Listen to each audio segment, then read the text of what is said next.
감사합니다. 우리 옆에 계신 분들하고 인사하시겠습니다. 사랑합니다. 축복합니다. 네, 오늘 1월 20일 주일 예배에도 하나님이 주시는 은혜가 충만한 시간이 되시기를 바랍니다. 오늘은 저희가 시편 127편 1절에서 2절 말씀을 함께 봉독했습니다. 말씀의 제목은 가정을 세우시는 하나님입니다. 우리 다 함께 제목을 따라 하시겠습니다. 가정을 세우시는 하나님.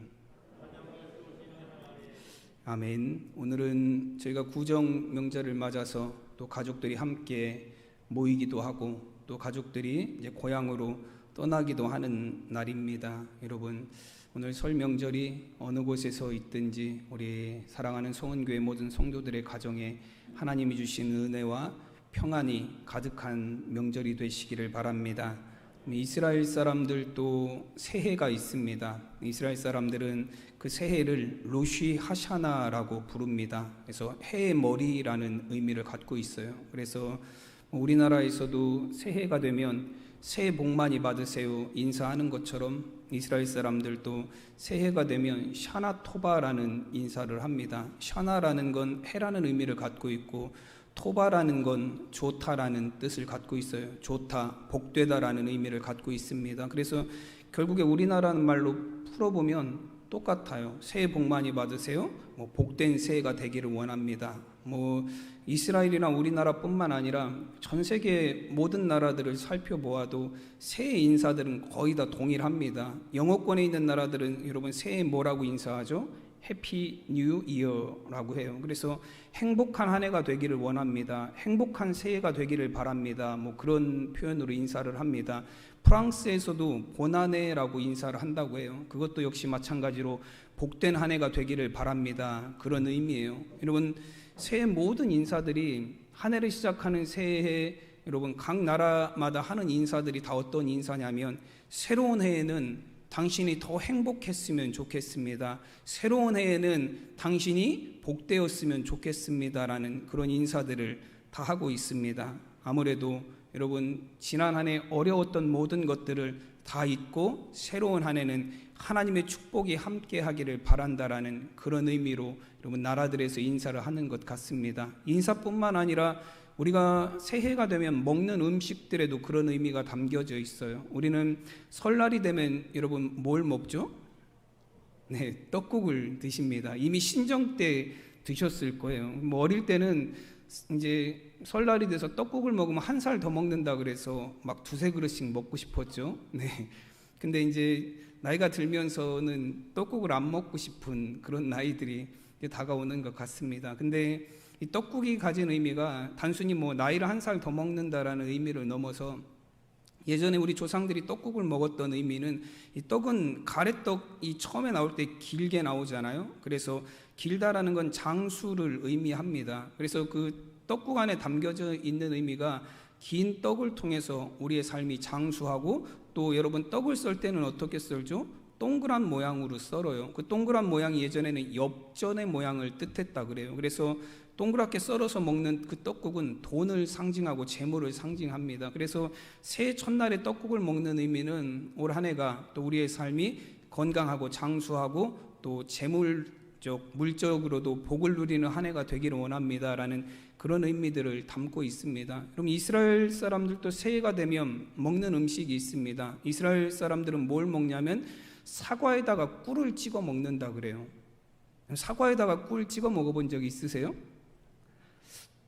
사과에는 꿀 찍어 먹어본 적이 없는 것 같아요. 가래떡에 꿀 찍어 먹고 그러는 적은 있지만 사과에 꿀 찍어 먹는다는 생각은 안 하는 것 같아요. 왜냐하면 사과는 꿀을 안 찍어 먹어도 어떻죠?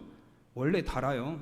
원래 달기 때문에 굳이 사과에다가 꿀을 찍어 먹고 그런 설탕을 찍어 먹고 그런 일들은 안 합니다. 근데 이스라엘 사람들은 새해가 되면 사과에다가 꿀을 찍어 먹어요. 어떤 의미가 있을까요? 사과도 달고 꿀도 단데 단 거에 단 거를 더해서 새해는 정말로 우리의 삶에 달콤한 일들만 있기를 바란다라는 그런 의미를 담고 있는 것입니다. 여러분, 우리가 인사를 통해서도 또 먹는 음식을 통해서도 우리 사랑하는 사람들의 삶이 새해에는 행복해지기를 원하고 더 복되기를 원하고 근심과 모든 염려들이 사라지고 정말 하나님이 주시는 평안이 있기를 바라는 마음이 여러분 새해에 담겨져 있는 그런 의미일 것입니다. 여러분 이처럼 새해가 되면 누구나 행복하기를 소망하고 누구나 평안하기를 소망하고 이전과는 다른 나의 삶이 펼쳐질 것을 기대하면서 새해를 시작합니다. 아마 3주 전에 올해 신정이 시작되었을 때도 여러분들은 그런 생각으로 시작되었을 거예요. 올해는 행복해야지,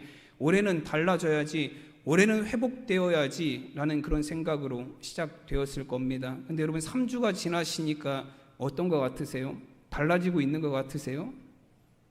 어떤 분들은 벌써 글렀어 아시는 분들 있을지 모르겠어요. 올해는 벌써 글렀어라고 생각하신 분들도 있지 않을까 싶습니다. 근데 우리나라가 좋은 나라인 이유 중에 하나가 뭐냐면 우리나라는 설날이 몇 번이죠? 2번이에요. 신정 때 안 되면 언제 다시 시작하면 돼요? 구정 때 다시 시작하면 됩니다. 그럼 이스라엘 사람들은 설날이 3번이에요. 우리가 세는 양력 새해가 있고 그리고 이스라엘 백성들이 애굽에서 출애굽한 그 6월절을 또 새해로 치기도 하고 나팔절, 로시아샤나라고 하는 나팔절을 또 새해로 치기도 해요. 그래서 이스라엘 백성들은 우리나라보다 더 많이 3번이나 새로 시작할 수 있는 기회가 있는 것 같습니다. 여러분 그래도 우리 또 2번의 기회가 있어요. 여러분 신정 때 우리가 결심하고 결단했던 것들 올해는 예배로 회복하고자 마음 먹었고 기도로 회복하고자 마음 먹었고 섬김을 회복하고자 마음 먹었고 신앙이 회복하고자 마음을 먹었고 우리의 가정의 믿음이 회복이 되기를 마음을 먹었는데 여러분 3주가 지났는데 잘 안 되셨다면 여러분 오늘이 또 새로운 기회인 줄로 믿습니다. 여러분 하나님이 주시는 은혜가 또 하나님이 주시는 회복의 은혜가 여러분의 삶에 또 2023년 한 해에 여러분 가득한 한 해가 되시기를 간절히 축원합니다. 여러분 새해는 우리에게 회복을 소망하게 만들고 새로 시작할 수 있다라는 소망을 우리에게 주는 것이 바로 이 새해입니다. 지난 한 해를 다 잊어버리고 지난 한 해의 어려움과 괴로움들을 다 내려놓고 새로움이 나에게 올 것이다라는 소망을 갖는 게 새해예요. 여러분 우리가 새날을 맞는다라는 것도 그런 의미를 갖고 있어요. 여러분 어제가 끝이 나고 오늘 새날을 맞는다라는 것도 오늘의 새로운 희망이 우리에게 있다라는 걸 의미합니다. 여러분 그래서 새날을 잘 맞이하기 위해서 우리에게 반드시 필요한 것은 무엇이냐면 잠이에요. 오늘 2절 후반절 말씀에서 그래서 하나님께서 뭐라고 말씀하시냐면 그러므로 여호와께서 그의 사랑하시는 자에게는 잠을 주시는도다라고 말씀합니다. 여러분 어떤 의미에서 보면 잠이라는 것은 하루가 끝이 나고 새날을 맞이하기 위한 회복의 시간이 바로 잠자는 시간이에요. 피곤하고 지친 몸이 잠을 잘 자고 나면 피로가 풀리고 그리고 새로운 힘이 회복이 되어서 새로운 날을 살아갈 수 있는 힘과 능력이 우리에게 공급되어지는 시간이 바로 잠이기 때문에 그렇습니다. 여러분 어떤 분들은 잠자는 시간까지 아껴가면서 막 일을 해야 된다라고 생각하시는 분들이 있어요. 여러분 그러나 잠은 하나님께서 우리에게 주신 축복입니다. 잠자는 시간까지 아껴서 일하라고 잠을 주신 것이 아니라 잠을 통해서 우리의 삶에 회복이 일어나고 새로운 삶을 살아갈 수 있는 힘을 공급하시기 위해서 우리에게 주시는 하나님의 은혜와 복이 바로 이 잠이라는 거예요. 제가 전에 교회에 있을 때 전에 교회는 시골 지역에 있는 교회예요. 그래서 그런지 처음 부임해서 갔는데 밤에 동네가 너무 깜깜해요. 한 7시, 8시 넘어서 해만 지면 동네가 깜깜하고 사람도 하나도 없어요. 그래서 제가 권사님들한테 좀 얘기를 한 적이 있어요. 동네가 너무 어둡지 않냐고. 아무리 시골이어도 좀 가로등을 좀 세워서 가로등을 좀 켜놓으면 동네가 환하면 좋을 것 같은데 왜 이렇게 깜깜하냐고. 밤만 되면 차를 가지고 움직여도 신방을 가도 길을 찾지 못할 정도예요. 제가 밤에 신방을 갔다가 우리 새로 오신 성도님 집 신방을 갔다가 길을 잘못 들어서 막다른 길로 들어갔더니 논이더라고요. 그 길 끝에 논에서 그 트랙터들 경운기들이 다니는 길이에요. 그 잘못 들어서 거기서 돌릴 수도 없고 후진해서 나오느라고 엄청 고생을 했어요. 가로등들이 없어요. 그래서 제가 물어봤죠. 왜 가로등을 세우지 않냐 그랬더니 가로등을 켜놓으면 동네 주민들이 와서 연탄을 집어던져서 다 깬대요. 가로등을. 아니 왜 가로등을 세워놓으면 연탄 집어던지고 돌 집어던져서 다 깬다 그러니까 저는 잘 이해가 안 갔어요. 그래서 왜 연탄을 집어던지고 돌을 집어던져서 깨냐 그랬더니 가로등 밑에 있는 식물들이 자라질 않는데요.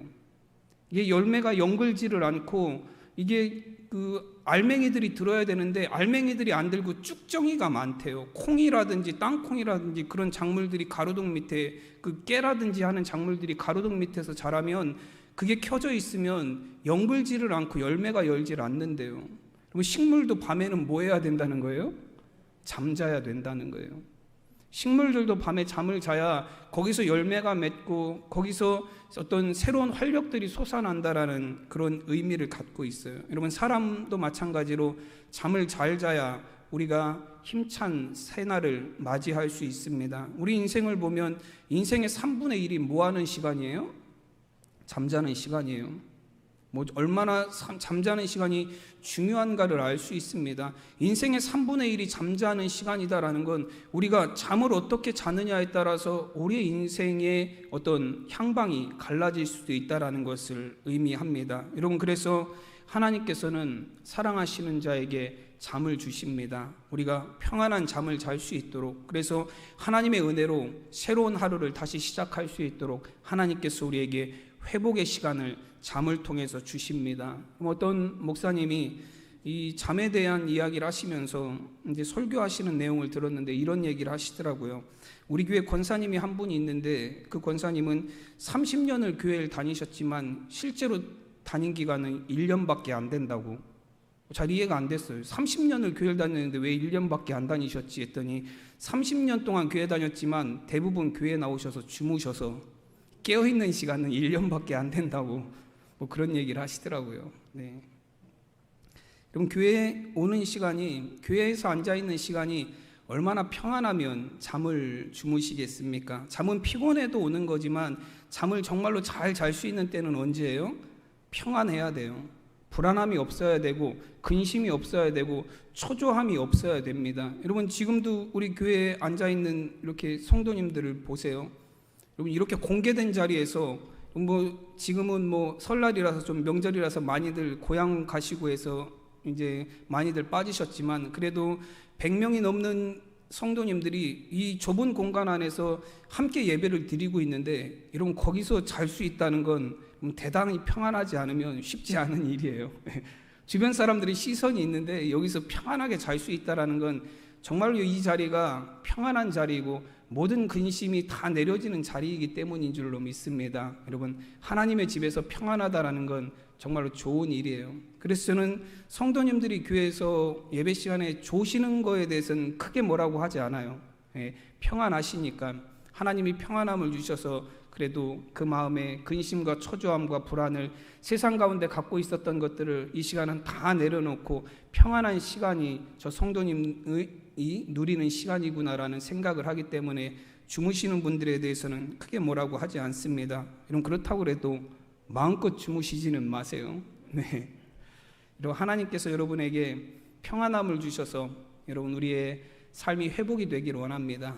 또 우리가 하나님의 말씀을 통해서 여러분 우리의 믿음도 회복이 되고 우리가 예배함을 통해서 우리의 영적인 은혜도 회복이 될 수 있는 우리 성도님들이 되시기를 간절히 축원합니다. 여러분, 행복한 새해가 되기를 바라고 평안한 새해가 되기를 바라는 마음으로 우리가 한 해를 시작했습니다. 그러나 우리가 소망하고 우리가 원하고 또 우리가 열심히 노력한다 그래서 행복이 우리 모두에게 찾아오는 건 아니에요. 오늘 말씀에서도 보면 계속해서 하시는 말씀이 뭐냐면 헛되도다라는 표현을 사용해요. 하나님이 집을 세우지 아니하시면 세우는 자의 수고가 헛되다. 하나님께서 성을 지키지 아니하시면 파수꾼에 깨어있음이 헛되다. 너희가 일찍이 일어나고 늦게 누우며 수고의 떡을 먹음이 헛되도다. 2절 초반절에서는 그렇게 말씀하세요. 여러분, 세상에 열심히 사는 사람들 많이 있습니다. 여러분, 집을 세우려고 얼마나 노력하는 사람들이 있습니까? 그리고 내가 쌓아놓은 성을 지키기 위해서 정말로 늘 깨워서 지키는 사람들이 있다라는 거예요. 그런데 여러분, 그런 모든 수고와 노력이 헛되다라는 거예요. 우리가 열심히 노력한다 그래서 행복한 것 아니고 우리가 수고한다 그래서 그 수고의 땀의 결과로 우리가 다 누리면서 살 수 있는 것 아니다라고 말씀합니다. 여러분, 어떤 사람들은 남들이 정말로 부러워하는 높은 자리에 앉아있는 사람도 있고 정말로 최고의 자리에 앉아있는 사람들도 있습니다. 그러나 그 자리에 있는 사람들에게 행복하냐라고 물어보면 고개를 갸우뚱하는 사람들이 많아요. 높은 자리에는 있지만, 최고의 권력은 차지했지만, 내가 남들보다 성공한 위치에 서 있지만 과연 나에게 행복하냐라고 물으면 나는 행복합니다라고 말할 수 있는 사람이 그리 많지 않다라는 거예요. 여러분, 제가 나는 자연인이다라는 프로그램을 좋아합니다. 대한민국 40대 남자가 가장 좋아하는 프로그램이 그거래요. 나는 자연인이다. 근데 그 자연인이다라는 프로그램을 보면서 그분들한테 항상 물어봐요. 행복하냐고. 그러면 여기가 천국이다라고 대부분 그렇게 얘기하시더라고요. 근데 실제로 사는 건 어때요? 하루 종일 밥 한 끼 해 먹으려고 나무하고 뭐 나물 캐오고 산 돌아다니고 너무 힘들어 보여요. 근데 거기서 사는 삶이 천국이고 행복하다라는 이야기를 합니다. 아무것도 없어요. 아무것도 없는데 그분들이 거기서 행복하고 평안하다라고 이야기를 하는 것을 보고 있어요. 여러분, 세상에 최고의 자리에 앉아서도 어떤 사람들은 행복하지 못해요. 행복하냐라고 물으면 행복하다라고 대답할 수 있는 사람이 많지 않습니다. 여러분, 구소련의 그 스탈린, 독재자였던 스탈린이라는 사람은 음식을 먹을 때마다 이런 생각으로 음식을 먹었대요. 누가 나를 독살하려고 이 음식에 독을 넣었으면 어떡하지? 여러분, 그런 생각하면서 음식을 드세요? 아내가 나를 죽이려고 독을 넣었으면 어떡하지? 여러분, 그런 생각이 머릿속에 들어오기 시작하면 그 음식의 맛이 어때질까요? 음식을 먹으면서도 불안해서 그거 제대로 음식을 먹을 수 없어요. 여러분, 그리고 그 스탈린이라는 사람은 또 잠을 잘 때도 항상 이런 생각을 했대요. 내가 잘 때 몰래 누군가 들어와서 나를 죽이면 어떡하지? 여러분, 그래서 이 스탈린은 여러분 똑같은 곳에서 하루 이상 잠을 자질 않았대요. 매일같이 잠자리를 바꾸는 거예요. 그 불안함 때문에. 나중에는 그 불안함이 극도로 심해져서 자신을 치료하는 주치의에게도 의심이 들어간 거예요. 저 의사가 나에게 주는 약이 나를 죽이기 위한 약이면 어떡하지? 그래서 나중에는 병이 들었는데도 의사가 주는 약도 먹지 못했어요. 결국에는 스탈린이 어떻게 죽었냐면 군인들이 둘러싸고 있는 그 별실에서, 누구도 침범할 수 없는 별실 그 안에서 혼자 죽었어요. 그냥 누구도 침범할 수 없는, 들어갈 수 없는 수많은 군대가 둘러싸고 있는 그 궁 안에서 혼자 죽음을 맞이하고 말았습니다. 여러분, 우리가 세상을 행복하게 살기를 원하고 평안하게 살기를 원해요. 여러분, 그래서 세상 사람들이 그 행복과 평안을 위해서 수고하고 노력하고 열심히 지키고 세우려고 하는 것 아니겠습니까? 근데 오늘 시편 127편 말씀에서는 그런 우리의 모든 수고가 헛될 수 있다라고 말씀하세요. 우리가 그렇게 수고하고 우리가 지키기 위해서 노력하는 모든 것들이 헛될 수도 있다라고 말합니다. 여러분, 그러면서 하시는 말씀이 우리가 정말로 세상을 살아가면서 참된 행복과 평안을 누리기 위해서는 우리의 삶에 두 가지가 필요하다라고 말씀합니다. 첫째는 무엇이냐면 우리의 삶의 기반이 든든한 반석 위에 세워져 있어야 된다라는 거예요. 오늘 1절 말씀 초반절에 보면 여호와께서 집을 세우지 아니하시면 세우는 자의 수고가 헛되며라고 말씀합니다. 여러분, 아무리 열심히 집을 세우려고 수고해도 하나님께서 집을 세우지 아니하시면 세우는 자의 수고가 헛될 수 있다 말씀합니다. 여러분, 수고하여 세운 집이 어떻게 될 수 있다라는 거예요? 한순간에 무너져 내릴 수 있다라는 말씀이에요. 여러분, 많은 사람들이 세상의 성공을 위해서 수십 년을 살아왔어요. 수십 년을 노력하고 그 자리까지 올라왔지만 그 자리에서 땅바닥으로 떨어지는데, 밑바닥으로 내려가는데 얼마나 걸려요? 한순간이에요. 내가 평생을 쌓아놓은 것이 무너지는 것은 단 한순간에 무너져 내리는 경우도 많이 있습니다. 여러분, 그래서 우리가 집을 지을 때 가장 중요하게 고려해야 되는 것은 무엇이냐면 집을 세우는 기반이에요. 내가 어느 곳에 집을 세우느냐가 중요하다라는 거예요. 그래서 예수님께서도 마태복음 7장 26절에서 27절에서 이렇게 말씀하셨습니다. 그 집을 모래 위에 지은 어리석은 사람 같으리니 비가 내리고 창수가 나고 바람이 불어 그 집에 부딪힘에 무너져 그 무너짐이 심하니라 말씀합니다. 여러분, 모래 위에 집을 지으면 어떤 일이 일어날까요? 비가 오면 모래들이 쭉쭉 빠져나가면서 모래 위에 세운 집이 어떻게 되죠?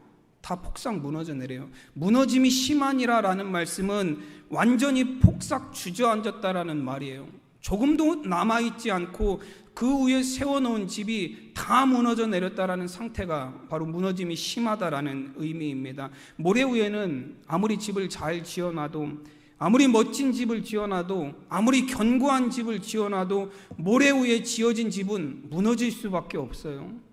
아무리 튼튼하게 지어도 그 기반이 흔들리는 곳에 집을 짓는다라는 건 어리석은 사람이에요. 그 집을 무너지라고 지는 것이나 마찬가지입니다. 여러분, 기반을 잘 다져서 든든한 집을 세우기를 원하고 무너지지 않는 집을 세우기를 원한다면 우리는 튼튼한 기반 위에다가 집을 세워야 돼요. 예수님께서 그런 집을 어떤 집이라고 말씀하셨냐면 반석 위에 세운 집이다 말씀하셨습니다. 여러분, 여호와께서 집을 세우신다라는 표현은 어떤 의미를 갖고 있냐면 여호와 하나님이 그 집의 반석이 되어주신다라는 거예요.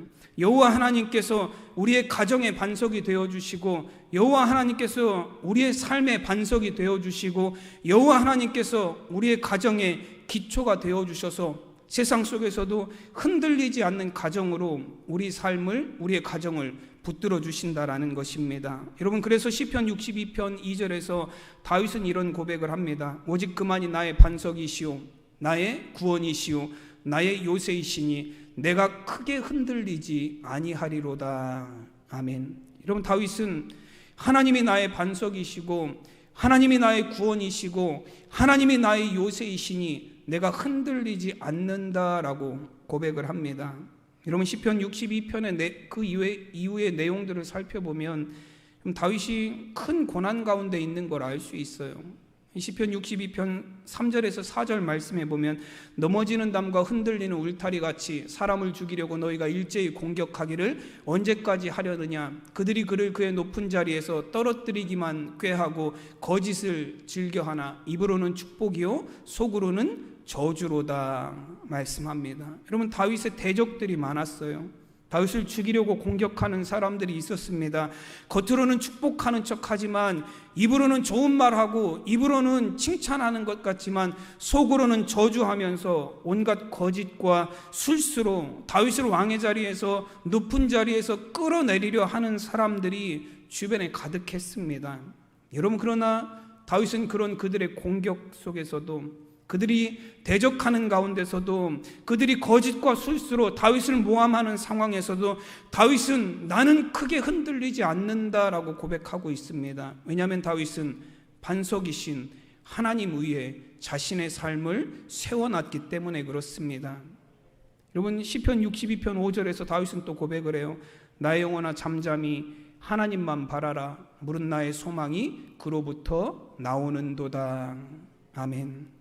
이런 원수들의 공격과 온갖 술수와 거짓 속에서도 다윗이 평안할 수 있었던 것은 자신을 흔드는 사람들, 자신을 공격하는 사람들, 자신을 모함하는 사람들을 다윗이 바라보며 산 것이 아니라 나의 구원이 되시는 하나님, 나의 요새가 되시는 하나님, 나의 소망이 되시는 하나님을 바라보는 삶을 살았기 때문입니다. 여러분, 우리가 흔들리는 세상을 바라보며 살아갈 때는, 우리의 삶의 기반을 흔들리는 세상 위에 둘 때는, 세상이 흔들릴 때 우리도 같이 흔들릴 수밖에 없어요.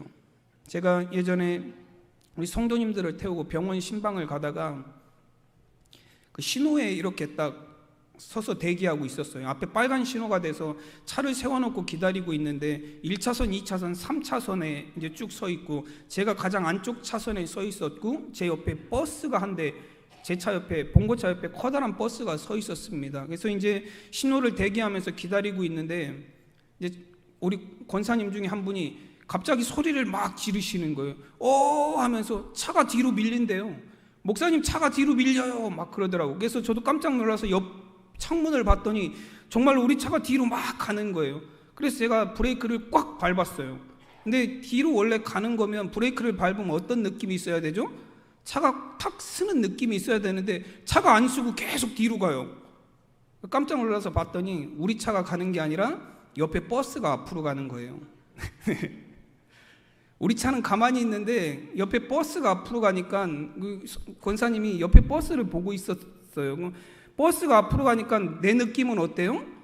우리 차가 뒤로 가는 것 같아요. 여러분, 실제로 그런 경험들이 많이 있어요. 나는 가만히 있는데 주변이 시끄럽고 주변이 흔들리면 나조차도 어떻게 되는 것 같아요?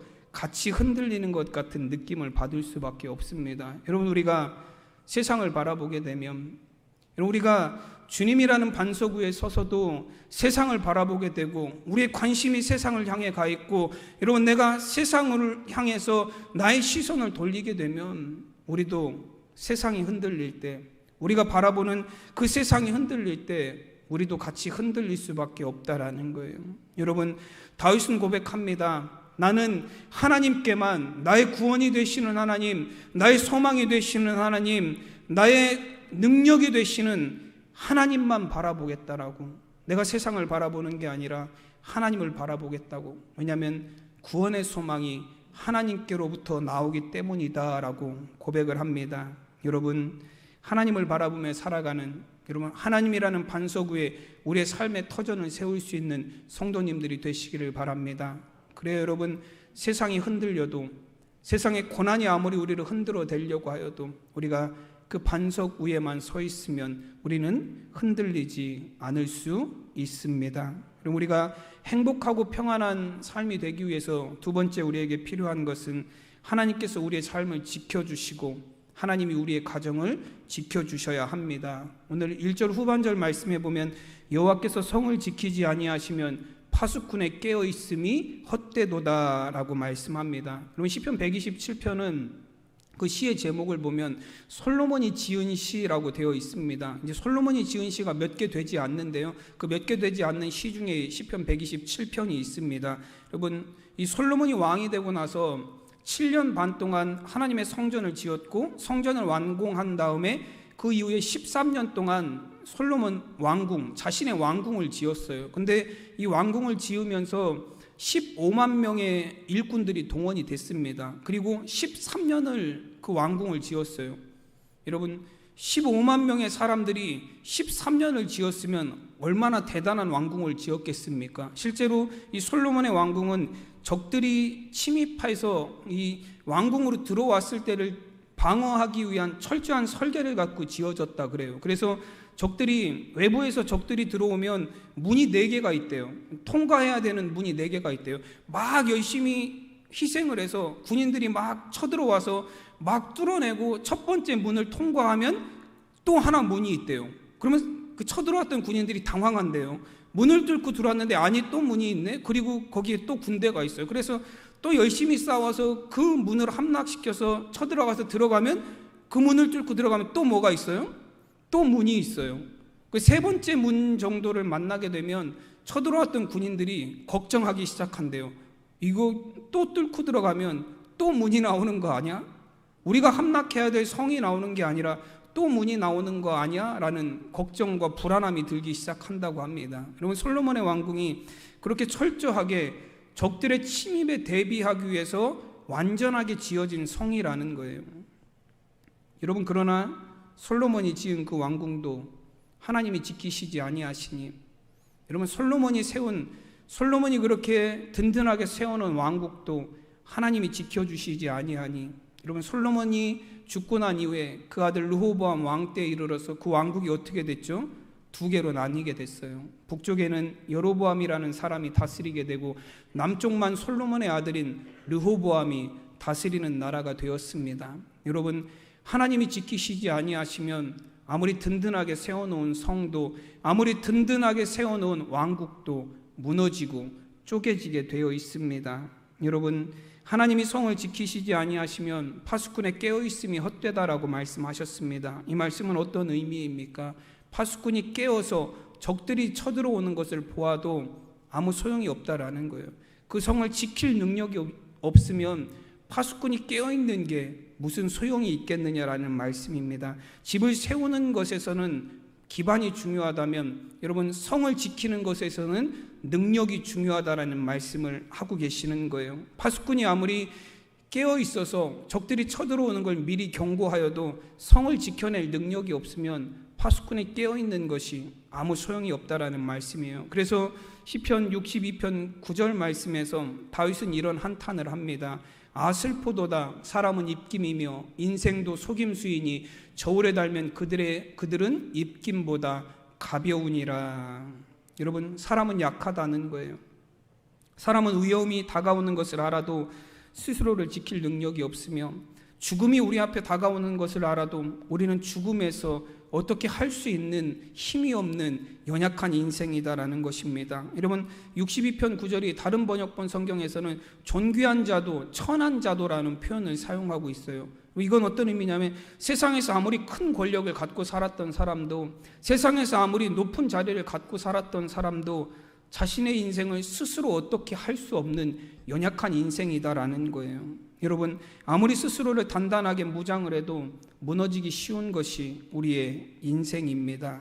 여러분, 하나님이 지켜주시지 않으면 우리는 한순간에 무너져 내릴 수밖에 없는 연약한 인생이다라는 거예요. 그래서 시편 62편 10절 11절에서 다윗은 이렇게 고백을 합니다. 포악을 의지하지 말며 탈취한 것으로 허망하여지지 말며 재물이 늘어도 거기에 마음을 두지 말지어다.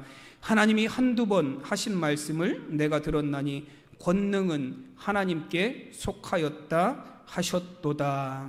아멘. 포악을 의지하지 말라는 것은 사나운 힘을 의지하지 말라는 거예요. 여러분, 그리고 탈취한 것으로 허망해지지 말고, 내 것이 아닌 것으로 허망한 삶을 살지 말고, 재물이 늘어도 거기에 마음을 두지 말라 말씀합니다. 돈이 아무리 늘어도 그것으로 너희가 구원받을 수 없다라고 말씀하시는 거예요. 오직 우리를 구원하는 능력은 하나님께만 있습니다. 권능은 하나님께 속하였다 말씀하십니다. 여러분, 사람들이 질문을 하면 가장 좋아하는 것이 무엇입니까? 라고 질문을 하면 뭐라고 대답할 것 같으세요? 여러분이 누군가 여러분에게 여러분이 가장 좋아하는 게 뭡니까? 라고 물으면 뭐라고 대답하실 것 같아요? 일부 예배 때는 말씀은 안 하시고 행동으로, 손으로 이렇게 하시더라고요. 이게 뭐죠? 네, 다 아시네요. 돈이에요. 여러분, 사람들이 가장 좋아하는 것 중에 하나가 돈입니다. 저도 돈을 좋아합니다. 네, 돈을 싫어하는 사람이 어디 있겠습니까? 왜냐하면 돈이 우리의 삶에서 많은 것을 할 수 있는 능력이 되기 때문에 그래요. 좋은 집을 살 수 있고, 좋은 옷을 입을 수 있고, 좋은 차를 타고 다닐 수 있고, 좋은 음식을 먹을 수 있어요. 좋은 곳에 여행 갈 수 있고. 그럼 돈이 우리에게 해줄 수 있는 것이 얼마나 많은지 모릅니다. 여러분, 그러나 돈이 아무리 많아도 돈으로 살 수 없는 것들이 있어요. 정말로 소중한 가치들은 돈으로 살 수 없어요. 돈으로 행복해질 수 있나요? 돈으로 평안해질 수 있나요? 돈이 우리에게 아무 대답도 안 하시는 거 보니까 그렇다고 생각하시나 봐요. 네. 어느 정도의 평안과 어느 정도의 행복은 우리에게 가져다 줄 수 있어요. 그러나 절대적인 평안은 우리에게 줄 수 없습니다. 여러분, 사도 베드로는 베드로전서 1장 7절과 9절에서 그래서 이렇게 고백을 해요. 너의 믿음의 확실함은 불로 연단하여도 없어질 금보다 더 귀하여 예수 그리스도께서 나타나실 때 칭찬과 영광과 존귀를 얻게 할 것이니라. 믿음의 결국 곧 영혼의 구원을 받음이라. 아멘. 여러분, 베드로는 세상의 금보다 우리의 믿음이 더 귀하다라고 이야기합니다. 여러분, 진짜 그렇게 믿으시나요? 여러분, 금보다 믿음이 더 귀하세요? 진짜요? 네.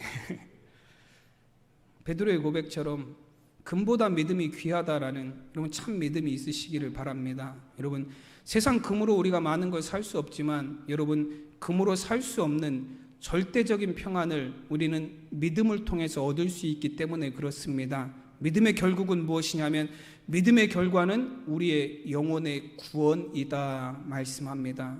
여러분, 돈으로 살 수 없고 세상의 물질로 살 수 없고 세상의 그 어떤 것으로도 얻을 수 없는 구원을, 그 영혼의 평안을 우리의 믿음을 통해서 하나님께서 우리에게 주시는 줄로 믿습니다. 여러분, 세상에서 가장 잘 나가는 돈은 미국의 달러예요. 돈들도 보면 돈이라고 그래서 다 같은 돈이 아니더라고요. 미국의 달러가 기축통화라 그래서 전 세계 어디에서든지 거래하는 금융거래의 가장 기본이 되는 통화가 바로 달러입니다. 근데 여러분, 우리나라 뉴스에서도 보면 그래서 가끔 우리나라 경제 상황에 대해서 이야기할 때 무슨 이야기를 많이 하냐면 우리나라의 달러 보유액이 얼마인가 뭐 그런 얘기들을 막 뉴스에서 하는 거 보시잖아요. 왜냐하면 달러라는 통화가 이 소중한 가치를 갖고 있기 때문에 그래요. 근데 여러분 그 달러에 보면 여러분들도 아마 보신 적이 있으실 거예요. 미국 돈인 달러에 보면 영어로 이런 문구가 써져 있어요. 사진 한 장 잠깐 볼까요? 보이시나요? 더 유나이티드 스테이트 오브 아메리카 밑에 보면 그 탑 양쪽에 글씨가 있죠? 뭐라고 써 있죠? 작아서 안 보이시나요? 네. In God we trust라고 써져 있습니다. 돈에 저 문구가 써져 있어요. In God we trust라는 구절은 어떤 의미냐면 우리는 하나님을 믿는다라는 뜻이에요. 여러분 왜 돈에다가 저런 문구를 써놨을까요? 우리는 하나님을 믿는다. 제가 생각하기에는 경고인 것 같아요. 너희가 하나님보다 돈을 더 믿지 말아라. 너희가 하나님보다 돈을 더 의지하는 삶을 살지 말아라. 너희가 세상을 살면서 돈이 너희에게 좋은 것을 많이 주지만 그렇다고 해서 하나님보다 돈을 더 의지하는 삶을 살아서는 안 된다라는 경고가 저기에 담겨져 있는 것 같습니다. 여러분, 우리는 하나님을 믿는 사람들입니다. 돈을 믿는 사람들이 아니에요. 돈이 우리의 삶에 때로는 편안함을 주고 돈이 우리의 삶에 좋은 유익을 주긴 하지만 돈이 우리를 구원할 것이라고 믿고 살지는 않아요. 우리는 하나님이 우리를 구원하심을 믿고 살아가는 하나님의 백성들입니다. 무하마드 알리라는 유명한 권투 선수가 있죠. 2016년에 파킨슨병으로 사망했습니다. 그가 세계 복싱 역사상 가장 훌륭한 선수 중에 하나예요. 무하마드 알리의 명언 중에 나비처럼 날아서 벌같이 쏜다라는 그런 명언을 남기기도 했죠. 그가 파킨슨병에 걸려서 나중에 몸을 움직일 수도 없을 때 숟가락을 들 수도 없었대요. 그런 상황에 대해서 그 무하마드 알리가 마지막에 한 이야기 중에 하나가 뭐냐면 이런 얘기를 했다 그래요.